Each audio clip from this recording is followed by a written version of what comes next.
마이크 조금만 좀 줄여주세요. 오늘은 특별히 날씨가 좀 덥습니다.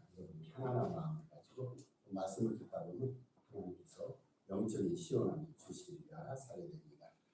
저는 지난 주부터 우리 신앙생활에 있어서 신앙뿐 아니라 우리 삶과 인생 여정에 있어서 가장 밀접하게 연관된 삶의 주제들에 대해서 말씀을 드리고 있어요. 여러분 설교 기억하시는지 모르겠어요. 2주 전에 지지난주에는 제가 여러분에게 자랑하지 맙시다 라는 주제를 갖고 설명드렸어요. 자랑하지 맙시다. 우리가 자랑해야 될 것은 하나님을 자랑하고 그분의 사역을 자랑하고 십자가만을 자랑하자. 이게 이제 설교의 주제가 됐습니다. 그 외 나머지 것들은 하도 우리가 자랑할 이유와 명분이 없어요. 그래서 자랑하지 맙시다 라고 말씀드렸죠. 그리고 지난주에는 게으르지 맙시다. 우리에게 주어진 시간, 생명연화는 제한이 되어 있어요. 한 초각이, 한 시간, 분초가 정말 우리에게 소중합니다. 그래서 세월을 아끼면서 때가 가는 시간과 세월을 아끼면서 우리는 게으른 삶을 살아서는 안 됩니다. 주님의 일에 열심이고 일상에서 하나님께서 우리에게 주신 그 모든 일에도 열심을 다해서 주님 대하듯이 일을 하다 보면 게으름, 나태 같은 것이 우리 삶 속에서 사라지게 됩니다. 또 한 가지 중요한 주제가 있어요. 미워하지 맙시다. 그럼 이 미움이라는 주제는 우리 모두에게 숙제예요. 분명히 성경은 우리에게 미움이라는 주제에 대해서 얘기를 하고 답을 제시하고 있어요. 근데 우리 마음속에, 영혼 속에, 우리 기억 속에는 미워하는 대상이 있고 미워하는 것들이 있습니다. 성경을 보면은 절대적으로 미워하지 말라라고 말했습니다. 그래서 오늘은 미워하지 맙시다 이라는 주제를 가지고 은혜를 나누도록 하는데, 사실 이거 미워하지 맙시다 이런 설교를 할 때는 저는 솔직히 이것을 제 자신을 향한 설교라 생각합니다.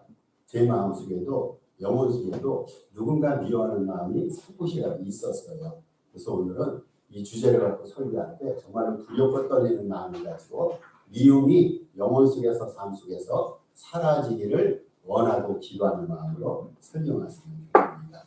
이 모든 것들이 우리의 실생활에 밀접하게 연관되는 거예요. 여러분 한번 판단해 보세요. 최근에 이틀 혹은 3일 전까지 그리고 이 시간까지 누구를 조금이라도 미워한 적이 있으십니까?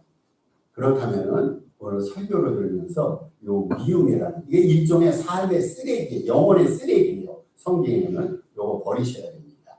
미움이라는 주제를 갖고 설교를 하는 그럴 때는 미움에 대해서 뭔가 우리가 새롭게 깨닫는 것이죠. 누군가를 미워했는데 그 미움의 여파가 아직까지 남아있다 생각합니까? 미워하고 그 여파와 열매와 결과가 없다면 미워할 수도 있어요. 근데 미움은 그런 게 아니에요. 꼭 여파가 있어요. 부정적인 그러한 결실이 있습니다. 그래서 우리는 이 여파를 생각하면서 미움을 우리의 삶 속에서 추방해야 됩니다. 여러분 이 미움이란 것은요 사람의 보편적인 감정이에요. 감정. 미움이 뭡니까? 미움이란 것은 어떤 사람이나 사건, 사물에 대해서 강렬하게 싫어함 혹은 적개심의 감정입니다. 우리 모두에게 적개심이 싫어함에 그러한 감정이 있을 수가 있어요.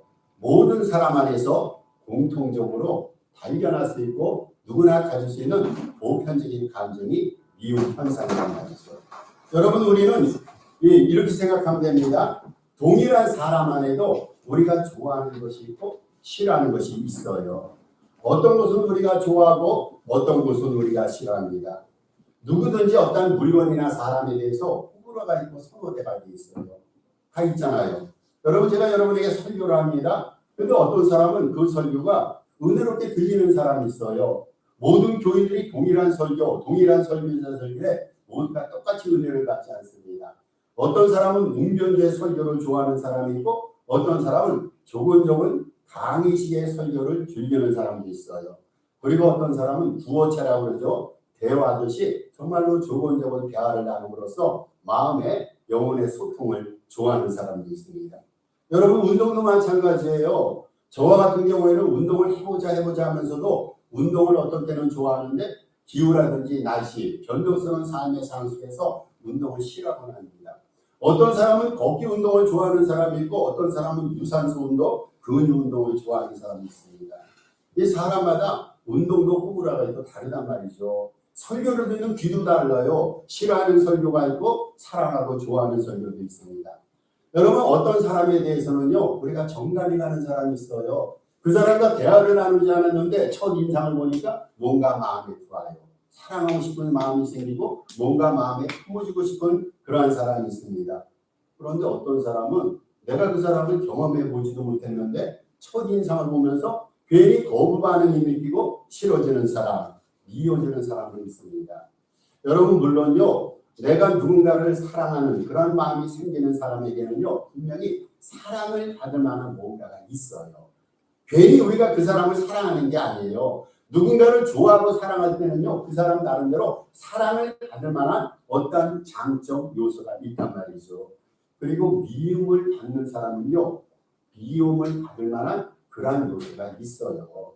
우리도 다 생각이 있고 판단이 있는 사람들인데 배우고 인생의 경험이 있는 사람인데 세상 사람들 누구나 그냥 함부로 미워하거나 아무 이유 없이 명분을 사랑하는 게 아니에요. 사랑을 받을 만한 그러한 사랑의 행위와 생각이 있어서 사랑을 받는 것이고 반면에 미움받을 짓을 했기 때문에 미움을 받는 것이란 말이죠. 그런데요 이유 없이 명분 없이 미움받는 경우도 있어요. 인종혐오죄 아닙니까? 뭐 다는 안 그렇습니다만은 백인들 가운데는 유색인종을 그냥 싫어하는 거예요. 동양인을 싫어합니다. 흑인을 싫어합니다. 폭행을 가합니다. 인종혐오죄에 걸린 사람도 있어요. 그런데 대다수의 사람에게는요 선호도가 있고 호불호가 있어요. 좋아하는 것이 있고 싫어하는 것이 있습니다. 자 그렇다면은 우리가 이 성경을 가르쳐서 인생의 교과서라 말합니다. 그렇죠? 하나님의 말씀은 인생의 교과서가 됩니다. 윤리와 도덕의 표준이 됩니다. 구원에 이르는 절대 진리를 우리에게 성경이 증거하고 있어요. 그럼 이 성경은요 사랑에 대해서 뭐라고 말하며 혹은 미움에 대해서 성경은 뭐라고 말합니까? 성경은요 아주 간략하게 아주 단순하게 대답을 우리에게 제시합니다. 성경은요 사랑에 관해서는요 사랑을 받을 만한 어떤 조건이 있는가를 따지지 말라고 그랬어요. 그냥 적극 사랑하라고 말합니다. 어떤 사람에게 흠모할 만한 장점이 있고 사랑을 받을 만한 어떤 여력과 여건이 있어서 그 사람을 사랑하는 것이 아니라 그냥 하나님의 말씀 성경은 그냥 적극적으로 사랑하라는 거예요. 그 사람도 하나님의 형상으로 만들어졌기 때문에 그 사람도 실수할 수 있고 잘못을 범할 수 있음에도 불구하고 그냥 사랑하라는 겁니다.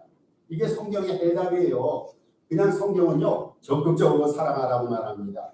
그러면요 미움에 대해서 성경은 뭐라고 말합니까? 미움에 관해서는요 미움을 받을 만한 짓을 했더라도 따지지 말고 미워하지 말라고 강력 권합니다. 이런 말입니다. 사랑에 대해서는요 성경의 제시 대답입니다. 무조건 예스입니다. 무조건 사랑하라는 거예요. 그리고 미움에 대해서는요 단연코 노라는 말합니다.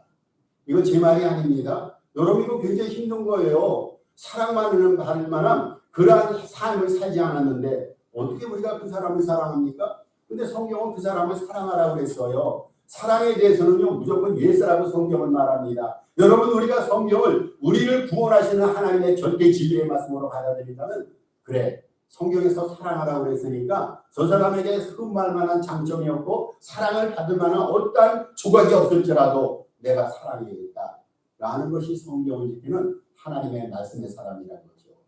미움에 대해서는요 우리는 단연코 놓아야 돼요. 그 사람이 나를 힘들게 했어요. 우리 가정을 힘들게 하고 교회를 힘들게 했습니다. 그런데 그런 사람에 대해서 성경은 뭐라고 말합니까? 미워하지 말라는 거예요. 내 감정은 미워하고 싶어요. 내 머리와 내 상식으로는 저 사람 실컷 미워해야지 지성이 풀릴 것 같아요. 또 미워해야지만이 내 속에 있는 뭔가 응어리가 풀어질 것 같습니다. 근데 성경은 뭐라고 말합니까? 그래도 미워하지 말라는 거예요. 여러분 성경 말씀과 우리 감정은 달라요. 내 감정은요 내가 하고 싶은 대로 하는 거지만 성경 하나님의 말씀은 하나님의 도덕과 구원의 절대 기준을 가지고 우리에게 삶의 해답을 제시합니다. 사랑에 대해서는 무조건 예스이고 미움에 대해서는 단연코 노입니다. 이게 오늘 성경 말씀의 주제예요. 예수님은 우리들에게 오늘 본문 27절에서 그렇게 말씀하셨어요. 너희 원수를 사랑하며 너희를 미워하는 자를 선대하라 하셨어요. 이 말씀은 예수님의 제자들에게만 해당된 말씀이 아니라 이 시대를 살아가는 저와 여러분 우리 모두를 향하신 주의 말씀입니다. 예수님은요 사람에 대해서도 어떠한 비움도 허용치 아니하십니다. 다시 말씀드립니다. 사람들에 대한 어떠한 비움도 허용치 아니하세요. 예수님이 그런 삶을 사셨어요. 자신을 미워하는 자를 주님은 뭐라고 했냐면 선대하라고 말합니다. 선대라는 것이 무슨 뜻입니까? 착하고 선하게 대하라는 거예요. 나를 무시하고 해코지하고 교회를 힘들게 하는 사람이 있잖아요. 기독교를 너무너무 힘들게 하는 사탄의 무리 같은 사람들이 있어요. 여러분 그런 사람을 향해서도 우리 주님의 말씀은 선대하라고 했어요. 선대. 더 나아가서 우리 주님께서는요 원수까지 비유하지 말고 사랑하라 말씀하십니다. 여러분 이게 해답이에요. 여기에 어떤 여건과 조건이 있고 지금 우리 주님께서 여기에 대해서 적용을 넓게 해서 그래 너를 미워하니까 너도 적당히 미워해. 너를 적당히 사랑하니까 너도 적당히 사랑해. 이렇게 말씀을 주시면요 우리 속이 좀 편할 것 같아요. 근데 주님은 그렇게 말씀 안 해요. 주님께서는요 무조건 사랑하라. 악한 자도 선대하고 더 나아가서 원수까지 사랑하라 말씀하십니다. 가만히 보니까 성경 말씀 우리 주님의 계명 있잖아요. 계명이잖아요. 계명을 지키기가 어떤 계명은 어려운 것이 있고 어떤 계명은 쉬운 게 있어요. 우리가 볼 때는요 취사 선택을 해요. 주님의 계명이 이렇게 말씀하니까 내가 그것을 지켜야겠지. 이렇게 결단하고 지킬 때 그 계명이 지키기 쉬운 계명이 있고 정말로 지키기 어려운 계명이 있는데 오늘 본문의 계명은요 정말로 지키기가 난감하고 어려운 계명입니다. 어떻게 우리 원수를 사랑합니까? 여러분 원수 정말 사랑할 수 있어요? 전 솔직히 고백할까요? 제가 원수를요 미워하지는 않을 수는 있더라도 원수를 사랑한다? 이거 저는 굉장히 힘든 숙제라 생각합니다. 우리 모두에게 주어진 숙제예요. 현대인의 성경 갈라디아서 6장 26절에 이런 구절이 있어요. 그러므로 우리는 잘난 체하지 말고 서로 다투거나 미워하지 맙시다. 여러분 잘난 체하지 말라고 했어요. 우리 굉장히 잘난 체 많이 하잖아요. 얄팍한 지식을 가지고 자기 지식이 인생의 기준이냐 절대냐 얼마나 자랑합니까? 그런데 자랑하지 말고 교만하지 말고 서로 다투거나 미워하지 말자고 했어요. 왜 짧은 인생 서로 다투냐 그거예요. 왜 교회에서 가정에서 믿음의 공동체에서 왜 형제자매끼리 서로 다투고 싸우며 그렇게 영적인 에너지로 부과시키냐 성경을 말합니다. 표준 세번역 성경 기절은요 이 갈라디아서 6장 26절을 이렇게 번역하고 있어요. 우리는 허영에 들뜨거나 서로 노엽게 하거나 질투하지 않도록 합시다 라고 번역했어요. 여러분 믿음에 대한 성경의 정의 있잖아요. 딱 한 가지입니다. 아주 분명합니다. 미워하지 말라. 이게 답이에요. 미워하지 말라. 미워하고 싶은데 성경은 미워하지 말라라고 말합니다. 사랑치 못하겠는데 성경은 사랑하라고 말합니다. 우리가 적어도 예수 그리스도로 따라가는 주님의 제자라면요 이 말씀을 흉내는 내야 된단 말이죠. 아니 흉내뿐이 아니라 조금이라도 이 마음에 가깝게 다가갈 수 있도록 우리는 사랑으로 충만한 사람, 은혜로 충만한 사람이 돼야 된단 말이죠. 그러면요 왜 우리가 미워하지 말아야 될까요? 성경은 무턱대고 미워하지 말라 이렇게 말씀하면서 한편으로는 미워하지 말아야 될 그 이유를 우리에게 제시하고 있어요. 성경은요 문제 해답을 제시한 다음에 그 해답을 이루기 위해서 어떻게 해야 될 것인가 결과를 말하기 전에 그 결과가 왜 이렇게 이유와 원인이 되었나 그것까지 우리에게 밝히고 있어요. 그래서 우리가 미워하지 말아야 될 정말로 중요한 몇 가지 이유가 있어요. 이 말씀들을 듣고 정말로 미워하지 말아야겠다. 이런 믿음과 결단과 고백이 있기를 바랍니다. 첫째로 미워한다고 상황이 달라지지 않기 때문에. 여러분 그렇잖아요. 미워했는데 상황이 바뀝니까? 안 바뀌어요. 삶이 바뀌고 상황이 바뀌면요 미워할 수가 있어요. 그러니까 하나도 안 바뀝니다. 여러분 우리가 바꿀 수 없는 것들이 있어요.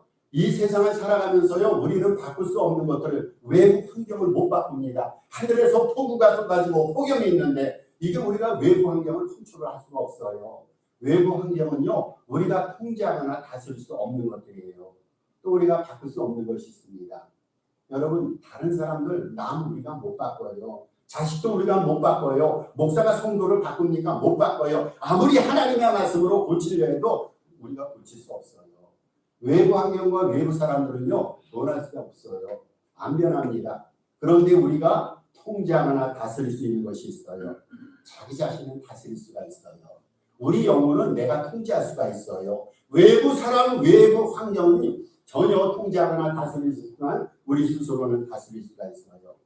여러분, 우리가 누군가를 미워한다고 해서 그 형제 자매가 갑자기 바뀝니까? 자녀들을 혐오하는 자녀에게 그러한 교육을 한다고 해서 자녀가 바뀝니까?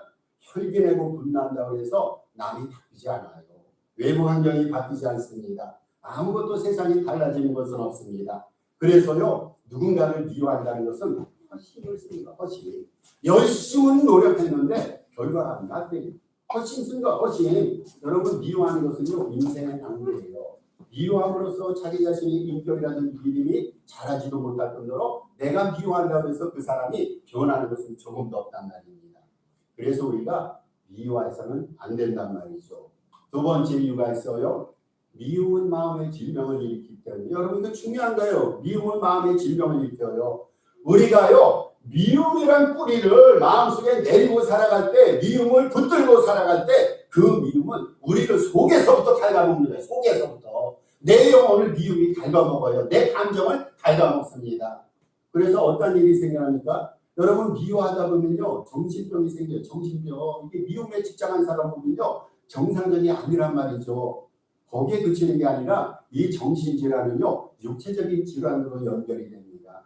신경과 의사들 찾아가면요, 마음을 진정하라. 늘상 이런 말 하잖아. 마음을 안정하라는. 왜 그렇습니까? 이 마음의 병이기 때문에. 염려와 걱정이라든지 미움이 우리 마음의 질병으로 유발되기 때문에 그래서 미워하지 말라라는 말합니다. 여러분, 다윗 있잖아요. 그 다윗과 사울 안에 우리는 이 얘기를 너무나 잘합니다. 사울 왕이 왕이 된 다음에 다윗을 시기해서 미워해서 10년 이상으로 다윗을 죽이려 했어요. 다윗 한 사람 미워하는 마음 때문에 사울 왕은 모든 것을 잃어버리게 됩니다. 왕으로서 이 자존심도 깡그리 다 버렸어요. 왕권도 빼앗기게 됩니다. 하나님도 잃어버리게 됩니다. 결국은 죽음을 당하게 됩니다. 여러분, 미움이라는 것이 이런 거예요. 미움은 마음의 질병을 일으키게 되고 영혼의 중병을 일으키게 되고 결국 우리 인생으로부터 모든 것을 빼앗아가게 됩니다. 이 작은 미움 조각이라도 우리는 작게 생각해서는 안 돼요. 결국은 이것이 우리의 영혼을 갉아먹고 죽이기 때문에. 세 번째로요, 미움은 전염이 돼서 주변을 황폐케 하기 때문에. 여러분, 내가 누군가를 미워하잖아요. 그럼 미움이요, 한 자리 속에 고정되어 있는 것이 아니라 이게 주변으로 퍼져나가요. 미움이 그렇잖아요. 내가 미우면요, 그 미움의 당사자에 대해서 얘기합니다. 그러면 내 얘기를 들은 사람이 거기에 대해서 판정을 내리는 거예요. 그래, 저 사람 죽일 놈이야. 나도 같이 미워야지. 이런 마음의 반응을 나타내든지 아니면 거부 반응을 나타냅니다. 저 사람 왜 저 사람을 저렇게 미워하면서 반대 현상을 일으키게 됩니다. 잠언서 10장 12절에서 이렇게 말합니다. 미움은 분쟁들을 일으키나 사랑은 모든 범죄들을 덮는다고 했어요. 성경도 분명히 우리에게 말해요. 여러분, 미움은요, 분쟁을 일으켜요. 다툼을 일으킵니다. 미움은 한 곳에 머무는 것이 아니라 점차 커져나가면서 편가름과 싸움을 야기시키고 폭력과 차별과 불의를 일으키고 개인과 공동체를 모두를 해치게 만듭니다. 교회 내에서 한 사람이 누군가를 미워하잖아요. 그러면 그 두 사람 사이에 끝나는 것이 아니라 이것이 공동체 전체의 문제가 돼서 하나님의 영광을 그리게 하고 공동체 전체를 힘들고 어렵게 합니다. 네 번째입니다. 네 번째, 아주 또 큰 문제가 있어요. 미움은 하나님과의 관계를 손상시키는 것 때문에. 우리는 늘상 하나님과의 관계가 좋다라고 생각하는데 그 관계가 언제 깨집니까? 내가 하나님 앞에 기도 생활을 하지 않고 영적 생활을 등한시하면 하나님과의 관계가 깨져요. 또 한 가지가 있어요. 나는 영성 생활을 잘하고 있는데 누군가를 미워했어요. 이것도 사실 모순되잖아요. 영성 생활을 잘하면서 기도 생활을 잘하면서 교회 생활을 잘한다 스스로 이렇게 판단하면서 누군가를 미워하잖아요. 사실 이것은 신앙생활을 제대로 못하는 거예요. 왜냐하면요, 미움은 하나님과 관계를 손상시키기 때문에. 그래서 요한에서 4장 20절에서 사도 요한이 이렇게 말합니다. 하나님을 사랑하고 그 형제를 미워하면 이는 거짓말하는 자니 보는 바 그 형제를 사랑치 아니하는 자는 보지 못하는 바 하나님을 사랑할 수 없느니라. 여러분, 우리가 언제 보이지 않는 하나님을 사랑하지 못합니까? 보이는 형제를 미워할 때. 우리 기억하시길 바랍니다. 하나님의 판단은 그거예요. 우리의 신앙의 기준이 어디에 있냐면 사랑과 미움이 근거가 되는 거예요. 눈에 보이는 형제자매 지체 자녀들 이 사람들을 미워하면요 하나님은 뭐라고 판단하시냐면 아 그렇구나 저건 나를 미워하는구나. 하나님은 그렇게 판단하시는 거예요. 왜 그렇습니까? 하나님은 이 세상을 사랑하세요. 하나님은요 의인만 사랑하시는 것이 아니라 죄인도 사랑해요. 하나님은 교회 안에 있는 영혼만 사랑하시는 것이 아니라 교회 밖의 영혼도 사랑하시는데 하나님이 사랑하시는 사람을 하나님이 이 세상을 사랑하시고 하나님이 사랑하시는 사람을 내가 미워하면요 그것은 곧 하나님을 미워하는 거예요. 그래서 우리가요 누군가를 미워할 때 정말로 조심해야 돼요. 아 내가 이 사람만 미워하는 것이 아니라 이 사람을 창조하시고 당신의 형상 주신 그 하나님을 미워하는구나. 여러분 누군가를 미워하다 보면요 기도생활 안 되잖아요. 미워하는데 기도가 안 돼요. 하나님과의 관계가 절단이 됩니다. 여러분 누군가를 해보지 않은데 그 사람의 마음이 평안합니까? 미워하면서도 불안하고 두려움과 염려가 있는 거예요. 하나님과의 관계를 손상시키기 때문입니다. 다섯 번째가 있습니다. 미워하지 말아야 될 것은 영생이 제일 중요한 거예요. 영생이 그 속에서 떠나기 때문에 요한일서 3장 15절에서 이렇게 말합니다. 그 형제를 미워하는 자마다 살인하는 자니 살인하는 자마다 영생이 그 속에 있지 아니하니라. 우리 주님 엄청나게 지금 비약을 하십니다. 비약, 영적인 비약입니다. 우리는 누군가를 미워했어요. 그런데 그 미워하는 감정을 주님께서 어떻게 판단하시냐면 그게 살인이라는 거, 살인이라는 거. 자, 우리 인간의 판단과 하나님의 판단은 달라요. 우리는 굉장히 적게 생각했는데 우리 주님께서는 그 동기를 하시고 우리가 적게 생각한 것을 절대적인 근거로 삼으십니다. 살인이라고 했어요. 살인. 뭐가 살인입니까? 실제 죽여서만 살인이 아니라 형제자매를 미워하는 것도 우리 주님은 살인이라 말씀하십니다. 우리들은요 드러난 외부로 드러난 행위를 보잖아요. 누군가를 우리는 직접 때려야지만 그것이 죄가 되고 도둑질을 직접 해야지만 그것이 죄가 됩니다. 그런데 우리 마음속에 누구의 물건을 훔칠 생각이 있다면 우리 주님께서는 그것을 도적이라 판단하시는 거예요. 누구를 미워하면요 실제 어떤 사람에게 행위를 위해를 가하지 않았더라도 그것을 우리 주님께서는 살인이라 말씀하십니다. 이게 주님의 판단이에요. 그래서요 미워하는 것은요 살인하는 죄와 똑같습니다. 여러분 얼마나 무섭습니까? 살인을 했는데 구원받을 수가 있어요? 형제를 미워하면서 하나님으로부터 살인자야 라고 판단을 받았는데 과연 우리에게 영생이 주어집니까? 아니라는 것이죠. 우리가 성경 말씀을 제대로 읽고 해석하면서 정말로 우리가 미워하지 말아야겠다. 여러분 미움이라는 것은요 속 시원한 것이 아니라 우리 인생과 하나님의 영광을 그리게 하고 결국에서는 영생을 우리 삶 속에서 파괴하는 그런 무시무시한 것이에요. 여러분요 당장 원수까지는 사랑치 못하겠지만 주님께서는 원수까지 사랑하라고 했는데 어느 날 갑자기 그래 내가 원수까지 사랑해야지 미워하는 사람을 선대해야지 라고 하면서 원수까지 사랑하는 것이 당장 이것이 가능할까요? 여러분 당장 가능치 않아요. 여기도 훈련이 필요해요. 원수까지 사랑하는데 어느 날 갑자기 미워하는 사람이 갑자기 원수를 사랑할 수 있는 거? 물론 하나님께서 역사하시는 그런 일이 일어날 수도 있죠. 이것은 영적인 훈련과 영적인 과정이 필요합니다. 그런데 저도 스스로 결단하고 여러분에게도 부탁드리고 싶어요. 최소한 대하는 사람들 있잖아요. 최소한 대하는 사람들 누구라도 미워하지 않았으면 좋겠어요. 뭐 크게 원수까지는 우리가 못 사랑하더라도 우리가 늘상 보는 사람들, 한 교회 형제 지체들, 가족들, 우리 주변의 사람들 최소한 미워하지 않았으면 좋겠습니다. 미워하지 말라고 성경은 말했기 때문에 최소한 미워하지 않고 이렇게 마음속에 사랑을 살려가다 보면 어느 땐가는 원수 사랑까지 가능하리라 생각됩니다. 미움의 해결책이 있어요. 어떻게 우리가 미워하지 아니할까? 미움의 해결책. 첫 번째로 미움의 대상자를 이해하는 것입니다. 여러분 이해라는 단어 굉장히 많이 들었잖아요. 이해의 뜻이 뭡니까? 언더스탠드 아닙니까? 남의 밑에 서보는 거예요. 남의 밑에 있으면요 위에 있는 사람이 보이고 이해할 수가 있어요. 남의 밑에 남의 신발을 신고 남의 상황 속에서 그 사람을 헤아려 보는 거예요. 우리가 지금까지 왜 이해를 못합니까? 그것은 자기 주관과 자기 삶 속에서만이 지금까지 살아왔던 자기 삶을 근거로 해서 남을 판단하다 보니까 이해가 안 되는 거예요. 나를 버리고 내가 남이 되보는 거예요. 여러분 그렇잖아요. 상대방이요 왜 그렇게 미운 짓을 했는지 조금이라도 우리가 이해해보면요 그를 향한 미움이 상당량 줄어들게 됩니다. 우리 인생의 문제는요 두 가지 문제. 하나는 이해의 문제입니다. 이해하면은요 우리 인생 자체가 활짝 열릴 수가 있어요. 그런데 이해하지 못하고 오해하면요 인생이 굉장히 힘들고 어려워집니다. 우리나라 속담에 옛 속담에도 그런 말이 있잖아요. 핑계 없는 무덤이 없다고 그랬어요. 여러분 누군가가 어떤 말을 하고 누군가가 어떤 행동을 할 때는요 그 사람 나름대로의 명분이 있어요. 왜 그 사람은 그렇게 얘기하고 그렇게 행동을 했는가? 주의 깊게 살펴보면요 그 사람 나름대로의 명분이 있어요. 우리가 그것을 한번 이해해보자 그거예요. 그럴 수밖에 없었던 그 상황을 조금이라도 이해해보면요 마음속에 미움이 상당량 줄어들게 됩니다. 여러분 보통 사람 다 그렇잖아요. 우리가 뭔가를 계획하고 생각하고 행동할 때요 아무 생각 없이 하는 게 아니잖아요. 그 사람 나름대로는 이렇게 계획하고 이렇게 생각하고 이렇게 행동합니다. 이게 보통 사람들의 삶이란 말입니다. 그래서 다른 사람들을요 자신의 시각이 아닌 다른 사람의 시각으로 바라보고 넉넉한 마음으로 이해할 때 우리가 그 사람을 조금이라도 더 사랑하게 되고 미움은 줄어들게 될 거예요.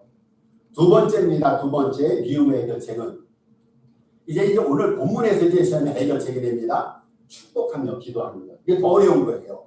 미움의 대상자를 이해하는 것은요 우리가 논리와 상식을 갖고 조금은 할 수가 있는데 더 나아가서 이 사람들을 축복하는 거예요. 이 사람들을 위해서 기도하는 겁니다. 오늘 주님께서 28절에 말씀하셨어요. 너희를 저주하는 자를 위하여 축복하며 너희를 모욕하는 자를 위하여 기도하라. 이 말씀하신 거예요. 축구에서 그런 말 하지 않습니까? 최선의 수비는 뭐라고요? 최선의 공격입니다. 최선의 수비는 최선의 공격이라는 말이 있어요. 여러분 미움을 극복하는 최선의 비결이 있어요. 그것은 이해해주고 미워하지 말아야지 라는 차원을 넘어서 오히려 적극적으로 축복하고 적극적으로 기도해주는 겁니다. 가장 멋있는 원수가품이 기도해주고 축복하는 거예요. 여러분 이것처럼 멋있는 안가품이 있을까요? 남이 했던 대로 그렇게 되갚음하는 것이 아니라 남이 나의 한쪽 눈을 상하게 했다면 나도 그 사람의 한쪽 눈을 상하게 하는 이러한 원수가품이 아니라 오히려 나를 저주하는 자를 위해서 축복하고 모욕하는 자를 위해서 기도하는 것. 이것이 가장 아름다운 원수가품이에요.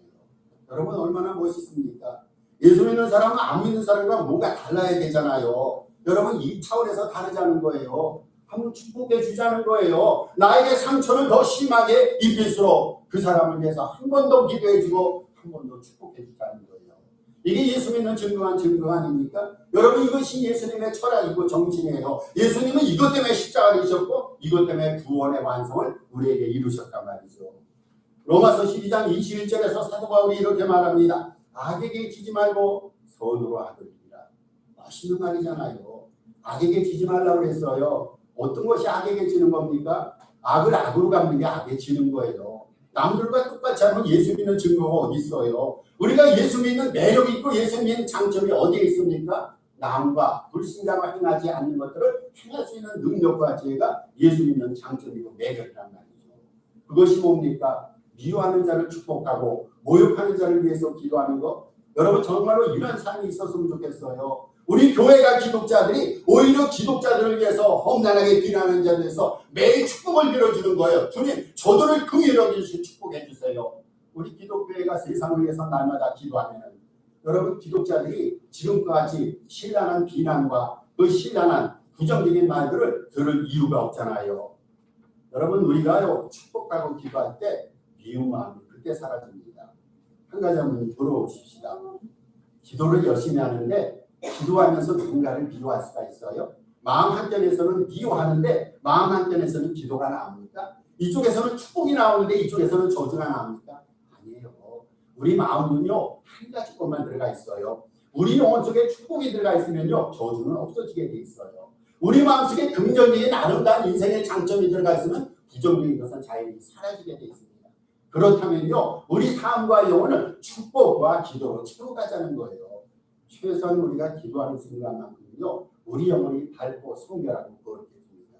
이게 참 기도가 아닙니까? 한 입으로 주님을 찬양하며 다른 입으로 주님을 저주할 수가 없잖아요. 한 입으로 기도하며 한 입으로 남을 신랑하고 남을 해코지 하는 그러한 저주의 말을 할 수가 없단 말이죠. 어렵고 힘들 때, 나를 힘들게 하는 사람이 있을 때, 여러분 그때가요 하나님께서 우리에게 주신 기도의 시간이에요. 우리가 이때 기도해야 되잖아요. 맨날 하나님 앞에 달라는 기도하는 것이 아니라 어렵고 힘들 때 정말로 이 세상에서 인생 영적인 쓰레기 같은 삶을 살아가는 사람을 위해서 오히려 축복하고 기도하라고 우리를 기독자로 불러주셨잖아요. 여러분 이것이 교회 존재 목적이 아닙니까? 세상 사람들이 못하는 거, 축복을 빌어주는 거, 기도하는 거, 이것을 성도가 해야 되고 이것을 교회가 해야 된다는 거죠. 이런 교회가 하나님의 영광을 느끼며 여러분 이런 교회를 통해서 교회 부흥과 하나님의 몸된 성전이 은혜 가운데 축복 가운데 번영하고 행복과 기쁨 가운데 충만해지는 거죠. 만약에 우리가 기도를 했어요. 어렵고 힘든 사람, 우리를 해보자 하는 사람 위해서 기도했는데 그리고 축복을 빌어줬는데 여전히 저들이 변하지 않고 여전히 비운 짓만 한다면요. 우리가 빌어준 축복이요. 무리한 경우입니다. 우리는 기도하고 축복을 빌어서 은혜가 되지만 만약에 그 축복과 기도를 제대로 받아들이지 않는다 하더라도 내가 빌어줬던 축복과 기도가 아름다운 열매가 돼서 우리에게 돌아오는 거예요. 그래서 성경은요. 축복하라 얘기하는 거예요. 여러분 복 빌어주십시다. 저는 요즘 기도하면서요. 여러분 이제 기도 가운데 제 문장 가운데 가장 많이 들어가는 문장을 이해하셨을 거예요. 축복해 주옵소서. 장로님을 축복해 주시고 구역을 축복해 주셔서 축복을 빌어주는 거예요. 왜 그런지 아십니까? 축복을 빌어줘서 그 축복이 기도 대상자한테 가면은 기도의 응답이에요. 만약에 그 열매가 안 나타났다 할지라도 그 축복을 제대로 안 받아들이지 않더라도 복을 빌어준 저에게 축복이 돌아오기 때문에 우리는 축복을 빌어줘야 돼요. 여러분 이 세상 모든 사람들 죄가에 따라서 멸망한 사람, 영생을 받은 사람을 따진다면요. 나도 멸망을 당해야 돼요. 나에게 죄가 없고 여러분에게 죄가 없습니까? 그런데 하나님께서는 그런 우리에게 기도를 해주시고 축복을 예수님을 통해서 빌어주셨어요. 주님의 축복 가운데 우리가 살고 있어요. 지금 우리 주님께서 하늘나라 보좌 우편에서 뭐를 하고 계십니까? 중보기도를 합니다. 어떤 중보기도입니까? 복비는 중보기도예요. 산호세 동상교회가 잘 되게 해달라고 우리 믿음의 식구들, 가정들, 지체들이 다 되게 해달라고 하나님께서는 축복 중보기도를 예수님을 통한 그 기도를 주님은 하시고 우리 하나님께서 들어주고 계세요. 여러분 복을 빌어주는 우리들, 축복해주는 우리들이 되시길 바랍니다. 어렵고 힘들게 하는 사람들 한번 그 사람의 입장에서 이해해드리자는 거예요. 그러면요 미움받을 만한 그러한 일을 하고 생각을 했다 할지라도 거기 나름대로는 어떠한 이유가 있고 근거가 있을 거예요. 이게 넉넉한 사람이 아닙니까? 이해할 줄 아는 사람들, 더 나가서 축복하며 기도할 줄 아는 성숙한 성도가 되는 것들. 오늘 본문 말씀을 들으면서 이제 다시 한번 여러분의 결단을 말씀드립니다. 누구도 미워하지 말고 오히려 손대주고 더 나가서 원수까지 품어주는 저와 여러분 되시길 바랍니다. 여러분 우리가 살고 있는 이 세상이 짧잖아요. 이게 시간 빨리 가요. 그런데 이 짧은 시간을, 이 짧은 우리에게 주어진 생명연한을 미움이라는 가시를 가지고 자기를 힘들게 하고 주변 사람을 힘들게 하고 더 나가서 하나님을 힘들게 할 수 없어요. 이제 우리 미움의 가시를 좀 빼내자는 거죠. 여러분 태평양 40분만 태평양 바다 있잖아요. 거기까지 갈 필요도 없죠. 우리 미움의 가시를 빼서요 바다에 던지든지 쓰레기에 등에 던지든지 하면서 우리는 미움의 사람이 아니라 사랑의 사람, 기도의 사람, 축복의 사람이 되었으면 좋겠습니다. 성령과 그리고 말씀의 도움과 은혜 안에서 사랑으로 서로 종처럼 섬기면서 예수님의 정신과 철학과 마음을 닮아가는 저와 여러분 산호세 동상교회 지체가 되기를